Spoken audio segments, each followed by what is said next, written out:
वृत्तपत्रात आपलं स्वागत आहे। धाराशिव जिल्ह्यातील येरमाळा परिसरात स्थानिक गुन्हे शाखेने धाडसी कारवाई करत तब्बल 62,48,060 रुपयांचा गुटखा व सुगंधित तंबाखूचा साठा जप्त केला आहे। या कारवाईत एका आरोपीस ताब्यात घेण्यात आले असून इतर संशयित डोंगराच्या दिशेने पळून जाण्यात यशस्वी झाले आहेत।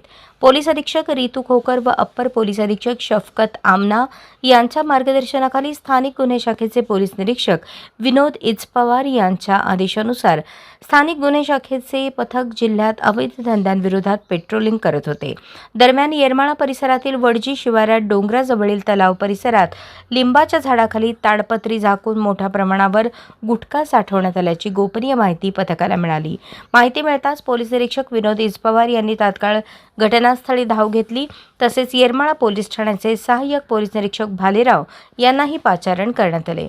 पोलिसांनी परिसरात सापळा रचून छापा टाकला असता ताडपत्रीवर 7 ते 8 इसम बसलेले दिसून आले। पोलिसांची चाहूल लागताच संबंधित इसमांनी पळ काढला। पोलीस पथकाने पाठलाग करून एका इसमास पकडले। त्याची ओळख छगन बिसराम शिंदे राहणार लक्ष्मी पारधी पिढी तेरखेडा अशी पटली।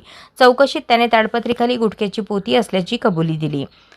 पोलिसांनी ताडपत्री हटवून पोत्यांची तपासणी केली असता त्यामध्ये राजनिवास गुटखा व सुगंधित तंबाखू मोठ्या प्रमाणात आढळून आली। त्यासोबतच 3 मोटरसायकलींसह जप्त करण्यात आल्या।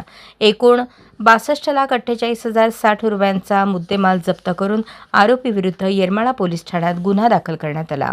ताब्यातील आरोपी छगन शिंदे यास पुढील कायदेशीर कारवाईसाठी येरमाळा पोलीस ठाण्यात हजर करण्यात आले असून फरार आरोपींचा शोध सुरू आहे। ही उल्लेखनीय कारवाई पोलीस निरीक्षक विनोद इचपवार, सहाय्यक पोलीस निरीक्षक सचिन खटके, सहाय्यक पोलीस निरीक्षक तात्याराव भालेराव, पोलीस हवालदार विनोद जानराव, नितीन जाधवर, बबन जाधवर, महिला पोलीस हवालदार शोभा बांगर, पोलीस कर्मचारी महबूब अरब, रोहित दंडनाईक यांच्या पथकाने यशस्वीरित्या पार पाडली।